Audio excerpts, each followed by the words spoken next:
Bueno, pues ya estamos concluyendo la jornada de hoy. Terminamos con una mesa redonda con tres de los ponentes. Rafael Echeverri está en Colombia y aparte del desfase horario, que él lo ha sufrido a primera hora porque le hemos hecho madrugar, ahora ya está en una reunión y no nos puede atender, y también disculpamos la ausencia de Gerardo Jiménez, que por motivos personales se ha tenido que ausentar. En la mesa tenemos a tres de los ponentes de hoy y la modera José Emilio Guerrero. Yo creo que hablar de José Emilio Guerrero es difícil de presentar, ¿no? Él me dijo, a mí me presenta como profesor de la escuela desde el año 82. Pues ya está, muchas gracias. Nada más, seguimos, está el público muy cansado. Todos sabéis mucho más de él, tiene una trayectoria académica y de dinamizador social y de apoyo político espectacular, diría. No voy a hacer un resumen de su currículum, sí diré que es un referente conceptual, y que además es una persona que, si hiciéramos el mapa relacional de Andalucía, saldría un punto muy gordo en el entorno de Córdoba, con unos, además el punto gordo en los mapas relacionales implica el nivel de potencia que tiene relacional esa persona, y además con conexiones también con líneas muy anchas que implican la potencia de esa persona con las personas con las que se conecta. Agradecerle a José Emilio que modere la mesa. Ya aprovecho y agradezco al resto de los ponentes que hayan estado hoy, que nos hayan acompañado. Esperamos que esto sea un punto de lanzamiento de un proyecto ambicioso, en el que todos creo que tenemos una ilusión importante, una ilusión primero desde el punto de vista de la capacitación para los equipos técnicos de los grupos de desarrollo rural, y desde otra perspectiva para empezar a hacer esa planificación, ver ese futuro con una visión, yo creo que innovadora y sostenible, que yo creo que son dos de las cuestiones que más se han repetido a lo largo de la mañana. Sin más, tenemos media horita para debatir. Muchas gracias. Muchas gracias, Jesús. Bueno, lo primero, quiero agradecerle a los grupos de desarrollo rural el que hayan venido aquí a esta escena, a la escuela, la que ha sido siempre su casa, la que está abierta a seguir siendo, y la que hemos tenido la suerte de poder tener unos contactos cómplices, absolutamente cómplices, durante muchísimos años. Muchísimas gracias por venir aquí. Hemos tenido la suerte de tener unos ponentes de superlujo. Toda mi libreta está llena de apuntes de lo que han ido diciendo esta mañana, absolutamente sugerentes. Creo que los tres, como me lo han dicho con sus caras, o yo tengo esa habilidad de leer dentro, cuidado, no, estáis muy cansados, y estamos todos conscientes de que la mayor parte de las ideas están dichas y probablemente pues sean un colofón necesario, también por respeto a los que están conectados vía streaming en este sentido. Y yo creo que ya se han vaciado, los ponentes se han vaciado esta mañana diciendo, y la verdad que me toca una labor compleja. Lo primero, también compartir con todos vosotros la enorme satisfacción que me da de ver cantidad de amigos en la sala, y también de estar rodeado aquí, que de una forma o de otra los tres que están aquí han sido alumnos míos, y esto es una satisfacción. Habéis visto el nivel, incluso el que se ha escapado también Gerardo, y el que me ha presentado también Jesús, de una forma o de otra han sido alumnos, y es la mayor satisfacción que puedo tener hoy. De una forma muy sintética, yo creo que habéis convergido todos en que lo que tenemos delante es un hiperproblema, como bien has dicho, que un hiperproblema es algo que probablemente tiene solución, pero que hay que cambiar las coordenadas, hay que cambiar el paradigma, hay que cambiar la temporalidad, hay que cambiar la visión. Cada uno había insistido en algunas de estas, y yo lo digo nada más como elemento de debate, ¿no?, para que ellos puedan ahora responder. creo que siendo muy optimista,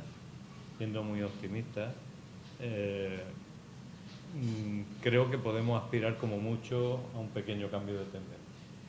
Resolver el problema y tragárnoslo entero, rumiarlo, digerirlo, creo que nos llevaría a una situación de insatisfacción grande y tenemos que ir arañando pequeñas cosas e incorporar, como ha dicho José Ramón, mecanismos cibernéticos que vayan creando orden poco a poco y que cambiemos la tendencia. Yo creo que el nodo de lo que tenemos enfrente es cómo incorporamos mecanismos que puedan cambiar la tendencia.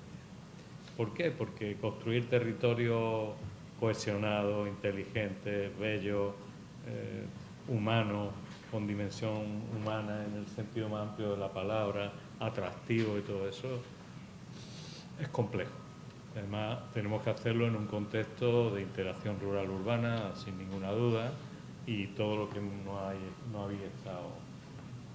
Lo normal en las mesas redondas es que abrimos el turno de palabra y les preguntáis a ellos. Yo lo único que voy es a hacer un canal de vehicular, pero a mí me gustaría hacer un experimento, por lo menos por lo que me pasa a mí muchas veces, ¿no? Que me quedo con ganas cuando estoy en una mesa, porque la propia timidez, ¿no? De que te dice, bueno, no voy a hablar con... Yo le echaría el reto a cada uno que le hiciera una pregunta al resto, es decir, cosas que habéis quedado, que os ha parecido interesante, que hay... Luego pasamos al turno, que no estoy hurtando ese beneficio de poder preguntar ahora en vivo. Vamos a tener también la cerveza para preguntar, pero a mí me gustaría daros esa oportunidad, preguntarle algo a los colegas que habéis estado poniendo, y empezamos aquí de izquierda a derecha. José Ramón, que además nos ha deleitado con esas citas históricas, creativas, desde que era chiquitillo, era así, ¿eh?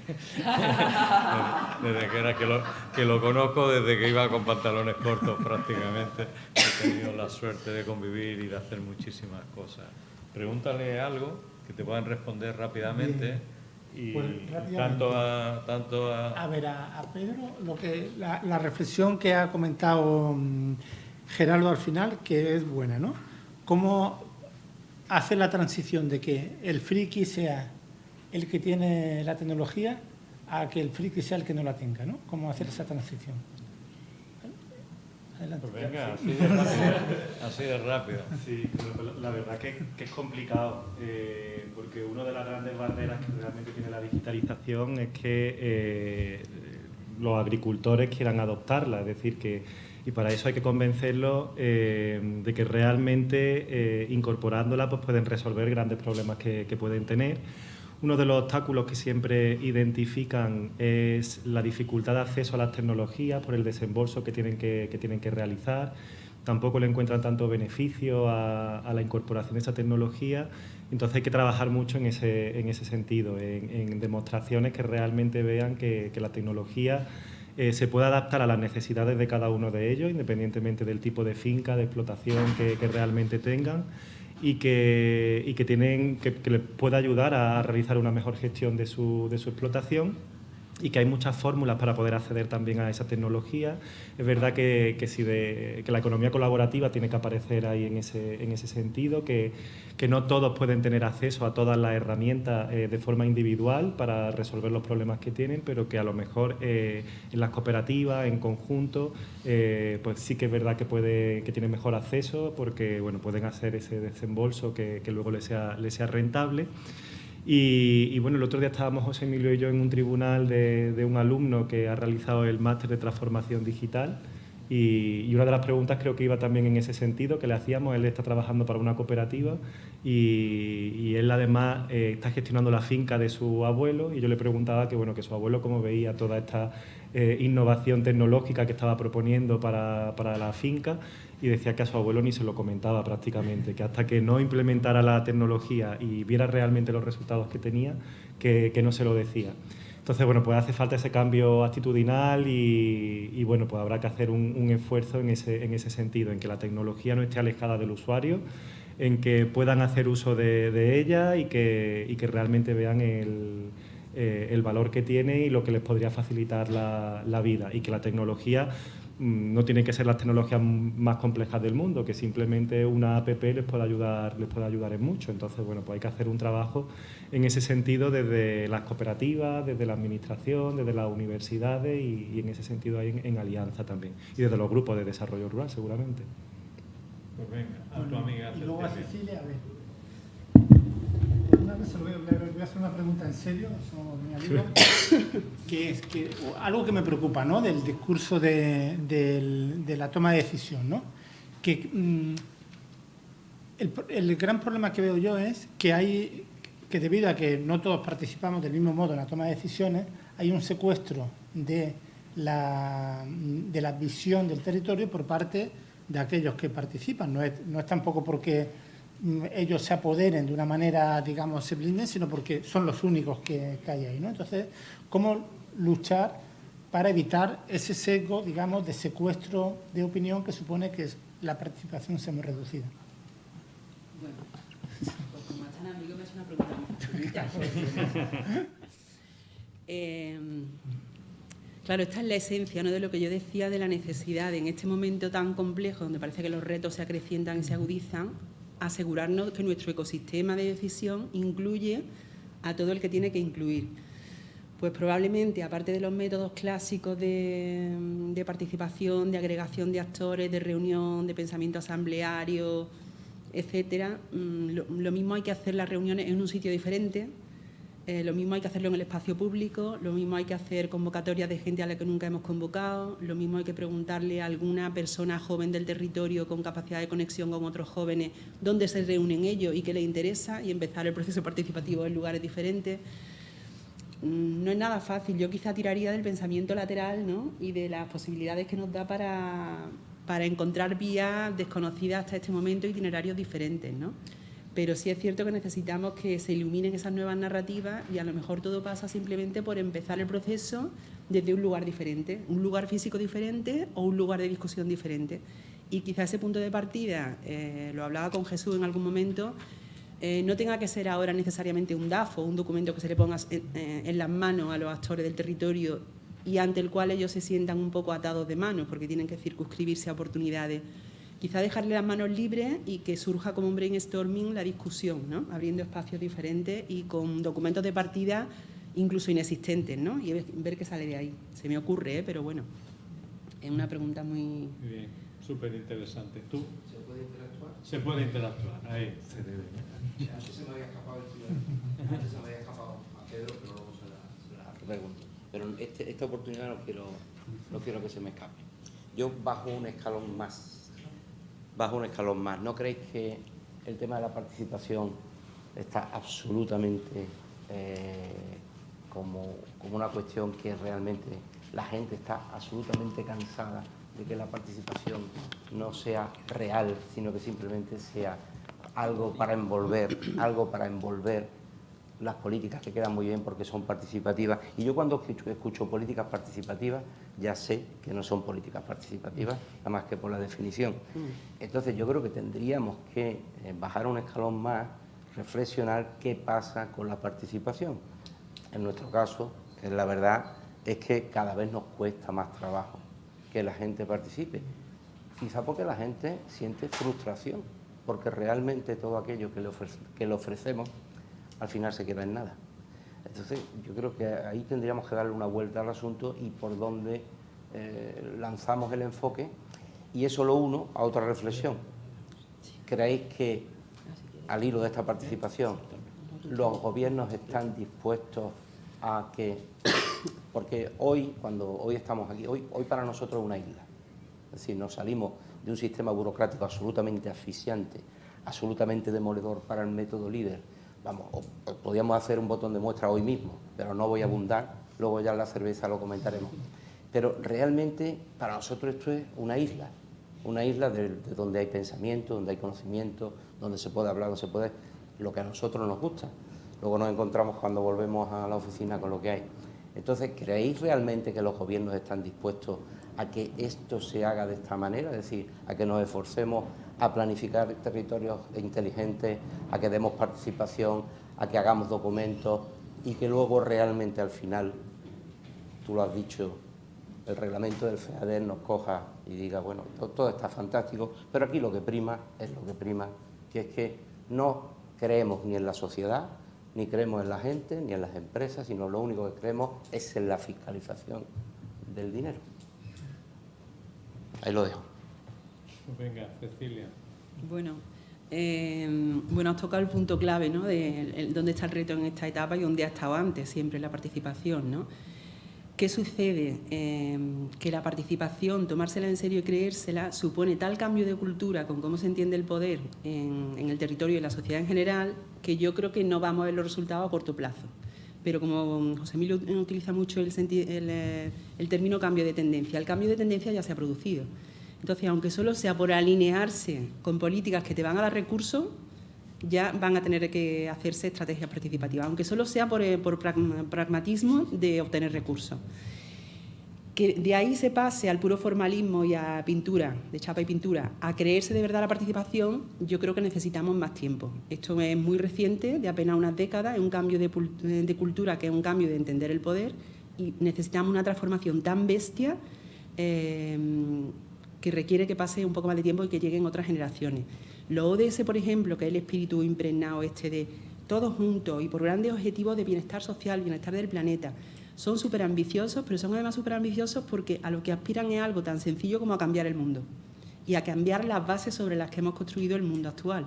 Por lo tanto, yo creo que requiere tiempo, creo que vamos en la dirección correcta, aunque haya mucho de artificialidad, pero sí que creo que hay personas buenas en el territorio, entendiendo por buenas, que se lo creen y que pueden detonar procesos de cambio y que pueden generar complicidades, y simplemente si hay algunos elementos que ya contaminan a la red en sentido positivo, de ahí hay que tirar. Otro punto además es que yo creo que la participación se está banalizando tanto que se entiende que la participación es la que tiene que decidir todo. Quizá hay que acotar hasta dónde llega la participación. Yo creo que tiene que ser lo más abierta posible para establecer los criterios estratégicos. La visión del territorio la tienen que definir los actores, es de ellos, eso es un proceso participativo, pero luego la traslación de la visión a ejes, a proyectos y a programas tiene que hacerse por parte de los técnicos. Yo a un cirujano no le dejo que, es decir, yo a la población le pido una consulta de salud pública, pero le pido a un cirujano que sea el que me opere. En el territorio tenemos que hacer lo mismo, participación al máximo, la visión la tiene que marcar el territorio y los agentes, pero luego hay que confiar también en los técnicos para que ellos lo lleven a término y vuelvan en los procesos de seguimiento a someterlo al escrutinio de la población local para ver si se han desviado o no de esa visión. Pero insisto sobre todo en la idea de que es un cambio de cultura tan bestia que necesita mucho tiempo para hacerse real. Yo sobre eso, yo no quería hablar en una jornada, pero a mí la impresión que me da es que lo que hay detrás de muchas de las cosas que nos pasan, ¿no?, como el tema de la participación, como el tema de la fiscalización y todo eso, es que nos haría falta como un poquito de blockchain personal. Es decir, de reforzar las cadenas de confianza basada en el entendimiento de que no vamos a ser malos de partida, sino que solamente cuando somos malos, el propio sistema de relaciones permite identificarlo y sacarlo del juego, ¿no? Eso es lo que falla a la hora de que los poderes públicos hagan intervención, porque para un poder público lo que hay son auditores, fiscalizadores, son papeles, pero no hay confianza en la sociedad. Y cuando decía José Emilio al principio que esto como mucho podemos llegar a pequeños resultados, yo disiento, me va a permitir mi querido profesor, pero esto para mí es como lo de el ejemplo de las calles y la limpieza en las calles.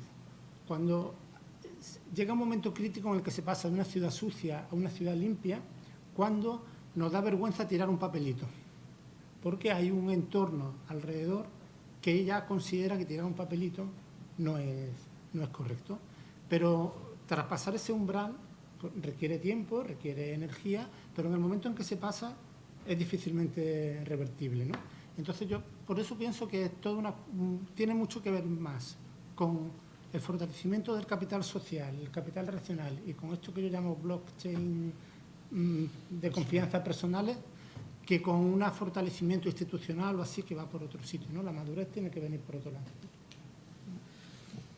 ¿quieres hacer alguna aportación? No. Bueno, no mucho más. Bueno, sí que efectivamente yo creo que al final los procesos participativos son un formalismo para que la administración nos obliga a los grupos de desarrollo al final para poder hacerlo, que hay mucha rigidez administrativa en ese sentido también a la hora de diseñar las estrategias que quitan mucha libertad para poder hacer una participación diferente, por lo menos en los procesos participativos en los que hemos participado nosotros.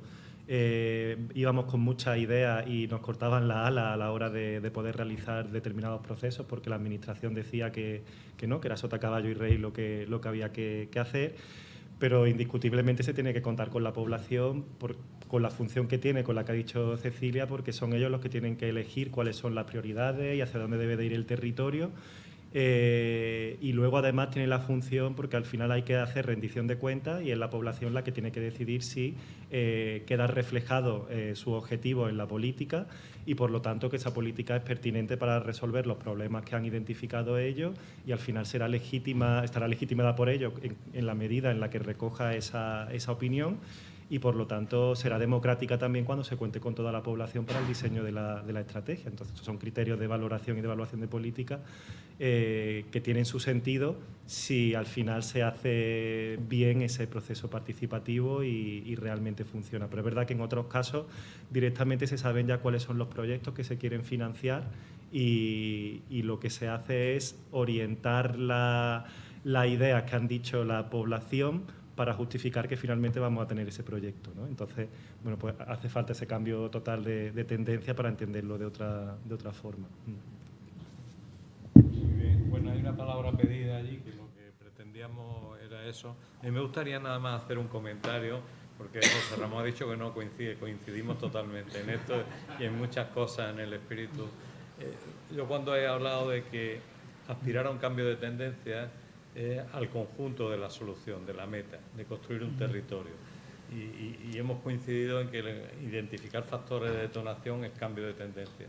En ese sentido, pero a mí me gustaría, digo, por la experiencia, ¿no?, de años en esto, hay dos cuestiones claves para mí en esto cuando nos ha tocado enfrentarnos. Primero, que todas las fuerzas están en las personas y las personas que hacen algo.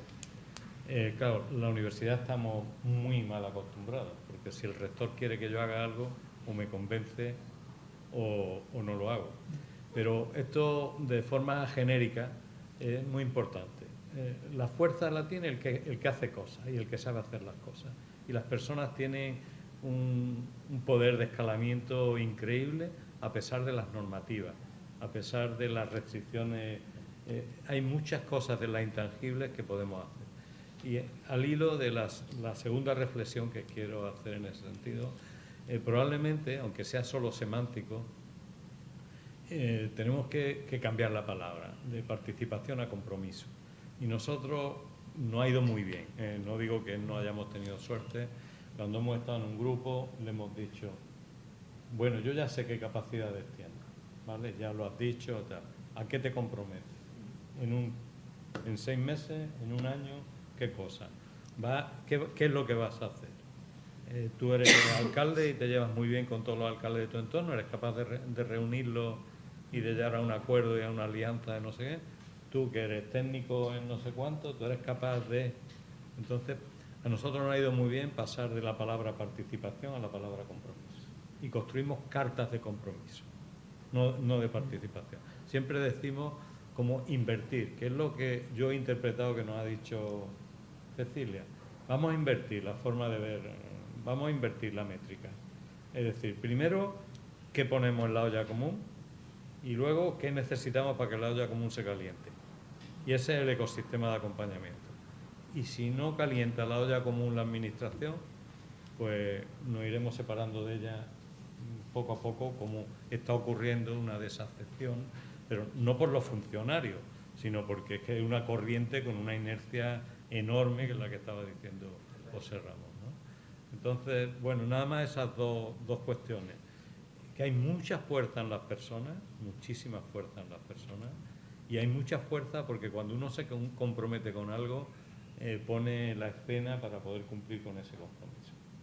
Hay una palabra, ¿es alrededor de esto, Melchor, sí? ¿O complementario? Pues venga. Es sobrevolar sobre esto. Bueno, primero agradecer que está uno aquí bueno, ya un poco también haciendo balance de trayectoria, dice, bueno, pues se han hecho muchas cosas, ¿no? Y hay mucha materia gris. Encantado de que, y además de que esto lo hayan provocado los grupos, ¿no? Los grupos de desarrollo, y lo hayan hecho en un lugar público, pero lo hayan provocado los grupos. Y por cierto, me hubiera gustado esta mañana en la primera mesa, pues que hablarais más de que Maite empezó así, ¿no? Del proyecto común y no de cada uno de los territorios que lo conocemos, pero bueno, ya el proyecto común lo conocemos más o menos.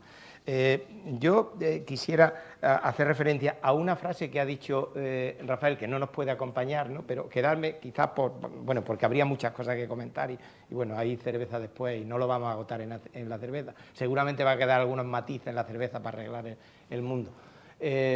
Rafael decía, la administración no tiene el poder de, casi literalmente, aunque no tiene el poder de cambiar las cosas, sino de reconocer las fuerzas que sí pueden hacerlo. Al final es la sociedad.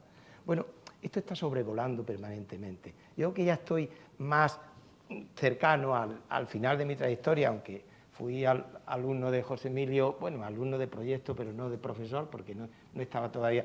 Pero bueno, acercar, y que estoy dentro de la administración y que mi trayectoria está dentro de la administración, ¿dónde está la ilusión, las ganas, la administración acompañante, la administración que quería, con toda la humildad del mundo? Tenemos 1000 motivos en la administración para ser humildes, ¿eh?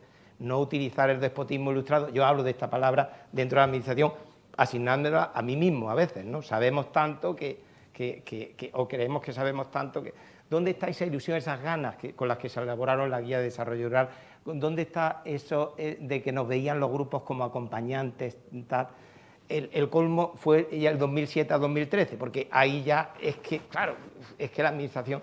Entonces, bueno, esta pregunta, reflexión, es decir, yo creo que la gran brecha en este momento, hay muchas brechas, brecha de género, brecha de tecnología, brecha de que no comunicamos, tal, es entre el discurso que tiene la administración y la realidad, que sigue siendo empecinando, siempre hay una distancia entre el discurso, siempre, en las mejores familias ocurre esto, pero aquí se va, yo a veces, y voy a seguir trabajando con todas las ganas y voy a poner todo lo que pueda en el asador, pero el alejamiento que se está produciendo, que se refería ahora mismo José Emilio, hay un alejamiento muy peligroso en los países democráticos y en Europa especialmente por esas luces tan a corto plazo y no a las luces a largo plazo que hemos visto en esta sesión. En fin, no quiero lanzar un mensaje negativo, un ejemplo clarísimo sería el líder, la burocratización que se ha producido, y de eso tenemos mucha responsabilidad de administración, muchísima. Cuidado, sí, que a mí me hubiera gustado que los grupos se hubieran hecho más fuertes todavía y fueran más interlocutor absolutamente, sin quitar ningún valor a lo que los grupos podían haber crecido y no han crecido, digo, en lo que no han crecido. Pero desde luego la administración tenemos mucha culpa en eso. Entonces, se puede producir un punto de inflexión de ser más humildes en la administración, de pegar un cambio, de que llevamos 2 décadas hablando de simplificación y permanentemente lo complicamos. Es decir, somos capaces de verdad, porque tenemos inteligencia, tenemos mucha tecnología, tenemos mucho saber hacer, ¿no? Tenemos muchos buenos profesionales dentro, tenemos muchas personas que compran este discurso que no es mío, que es de muchas más personas, ¿no? Pero parece que las inercias son tan grandes que no somos capaces de decir, ya termino, como José Ramón, llamar a las cosas por su nombre, no es decir, ahora gestionamos mejor los montes. Yo acabo de estar en Soria, ¿no? Por cierto, no he visto ningún incendio en Soria, restos de incendios, ¿eh? En Galicia he estado también este verano y bueno, cuando hace más de 10 kilómetros es raro que no te encuentres con restos de un incendio. Bueno, hay una gestión de territorio diferente. Pero, ¿cómo podemos reconocer de verdad que lo forestal está mejor gestionado compartiendo de verdad y haciendo suyo el territorio y que la administración fuésemos uno más y que hiciéramos directrices y no tanto control? Es un tema muy complejo del que estoy hablando, muy complejo. pero que desde luego tenemos muchos motivos en la Administración para que hubiera un planteamiento, y yo no lo veo, que lo haya a un nivel político fuerte, decir, no, queremos de verdad que haya un punto de inflexión, tenemos capacidad en la Administración de que esto se produzca y vamos a hacer todo el esfuerzo en que esto se produzca. Muchos estaríamos detrás de quien liderara esto, que debería de ser desde más alta, pero si no tendría que haber un movimiento de abajo arriba en la Administración también para que esto se produjera. Bueno, es una pregunta para más tarde, y bueno, y gracias de verdad. Una reflexión, y bueno, como tenemos que demostrar que somos muy flexibles y se nos ha echado el tiempo encima, la prerrogativa que ha tenido José Ramón de 2 preguntas, vosotros una nada más. Podéis hacer una, no hay más preguntas en el público, o sí, hay muchas que es inacabable esto, pero una pregunta a alguno de vuestros compañeros. A ver. Bueno, yo, si me permites, la hago también a mi amigo Ramón, que como él me ha hecho una sencilla, le lanzo yo otra también sencilla. Ramón, imagínate que tú mañana tienes un grupo de desarrollo rural que te piden que los acompañes y o eres el gerente o el asistente del gerente en este nuevo marco, con estos problemas, con este escenario, con estas oportunidades, con estas estrategias y con un territorio, pues por ejemplo, uno de los que hoy nos acompañan. ¿Cuáles serían tus primeras medidas? Bien, que no está mal, nos va a hacer un poco la tarea, ¿eh?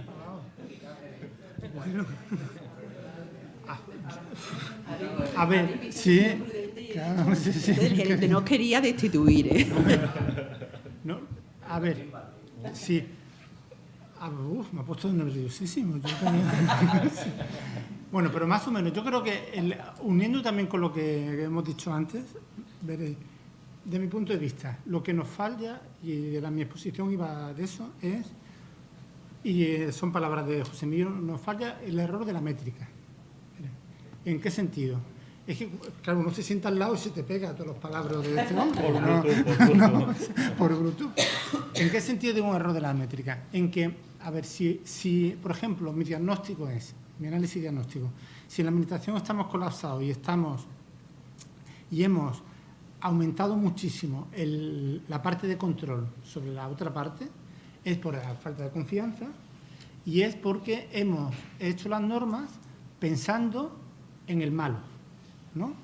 Entonces, un malo provoca un efecto en cascada, como el efecto mariposa, un efecto no lineal, pero que todo el mundo vamos para abajo, ¿no? Es como algo... Entonces, yo al grupo de desarrollo rural lo primero que le diría sería que nos sentáramos a estudiar la métrica. Es decir, y para mí la métrica en estos casos, que yo cuando a veces trabajo, no sé, a veces lo digo, mira, si establecemos un sistema de control muy fuerte, que sea muy garantista, es lo que nos va a pedir la sociedad para que no salgamos en los periódicos, pero es como si quisiéramos hacer un diseño de un parque zoológico pensando solamente en el elefante. Lo veis, ¿no? No va a tener cabida ni por recursos ni por nada la gacela, ni la cebra, ni nada. Pensamos solo en el elefante y, por tanto, la solución va a ser para los elefantes. Y si es solo un elefante, pues saldrá beneficiado el elefante. Eso que yo veo en la administración donde yo trabajo, lo veo también en las administraciones pequeñitas, que como sois vosotros, ¿no? Entonces, ¿cuál es la dimensión del problema? ¿Hasta dónde nos vamos a meter? Que es lo que hemos hablado también esta mañana, ¿no? ¿Cuáles van a ser nuestros objetivos? Yo hablaba antes de que los objetivos podían ser tremendamente pequeñitos, desescalar los objetivos, ¿no? Entonces, yo eso sería lo primero que hablaría, ¿eh? Vamos a hacer un campo de juego en el que la escala la tengamos bien cogida para que no nos dé lugar a falsas expectativas o a falsas ambiciones de lo que podemos jugar, ¿no? ¿Cuál es nuestro campo de juego? Y a partir de ahí, si jugamos a elefantes, pues jugaremos a elefantes, pero si jugamos a otra cosa, jugaremos a otra cosa. Muy bien, muchísimas gracias. Pedro, tu prerrogativa de hacer una pregunta, pues también al público, ¿eh? Así no vamos. O al moderador, eso No estaba previsto. Sí, no, bueno, yo a Cecilia me gusta mucho su presentación y me ha llamado la atención el tema de la reglobalización y que, bueno, cómo el contexto que hemos vivido de pandemia y ahora con la guerra y demás, pero sobre todo la pandemia, que parecía que se volvía otra vez a los territorios rurales, se vuelve a poner en valor lo bien que lo han hecho los agricultores, toda la cadena de valor que nos ha permitido tener los alimentos a disposición en un contexto tan complicado, y que parece que la sociedad empezaba otra vez a valorarlo. Otra vez mucho teletrabajo, mucha gente yendo para las zonas rurales, pero ¿en qué medida piensas que eso va a ser sostenible a lo largo del tiempo, o si nos vamos a olvidar pronto de estos tiempos que esperemos que ya sean pasados, pero que parece que ha habido en el corto plazo sí esa vuelta, ese poner en valor otra vez a los agricultores, a los territorios rurales, pero que conforme nos vamos alejando de ese periodo que hemos pasado, se va a poder volver o sea, va a ser sostenible esa reglobalización de la que comentaba? Pues yo creo que aquí vamos a ver la ley del péndulo. Es decir, la globalización había llegado a unos niveles tan extremos de deslocalización de la producción, de cadenas de valor absolutamente globalizadas, que ahora probablemente el mundo ideal en el que se vuelva a localizar gran parte de la producción, aunque ahora esa sea una tendencia, se reequilibrará, pero nos quedaremos en un punto mucho más favorable para el territorio en el que estábamos antes de la pandemia, porque esa tendencia va a hacer que lo local, la innovación de corta distancia, emerja como un factor de competitividad. ¿Se mantendrá en el tiempo o no? Ya digo, seguramente parte de las cadenas de valor no podrán hacerlo en su globalidad, porque los costes seguirán estando ahí, las diferencias competitivas seguirán estando ahí, pero frente a esos criterios que solo medían el crecimiento en coste y el crecimiento en mano de obra, emergen otros valores como son la confianza de tus proveedores, el hecho de que estén en el territorio y que los clústeres locales estén ahí, te garantiza un suministro. Se ha pasado del paradigma de just in time, ¿no?, que es el modelo Amazon, al just in case. Solamente si me hace falta voy a recurrir a pedir los suministros afuera, ¿no? Voy a intentar que en mi territorio me los suplan. ¿Y por qué? Pues por esta fragilidad de las cadenas de valor que se ha visto en la pandemia, ¿no?, y en las que Europa ha sufrido mucho, y ahora con la guerra de Ucrania se sufre mucho, por ejemplo, en el abastecimiento energético. Entonces, respondiendo a tu pregunta, evidentemente, por esa ley del péndulo, esa relocalización, reglobalización, no será tan extrema como podríamos prever, pero sí que corregirá desequilibrios muy graves que había generado una globalización salvaje. Muy bien. Bueno, pues ya está, porque estamos ya. Yo, el último mensaje, yo quiero compartir con todos vosotros que estamos en una época de alianza y en una época de buscar valor compartido. Y estos son dos motores de primera magnitud y no se construyen de un día para otro, sino con todo lo que estáis haciendo y particularmente los grupos. Así que muchísimas gracias, y a todos los que están asistiendo por streaming igualmente, y nos vamos a tomar un refresco, ¿vale? Muy bien.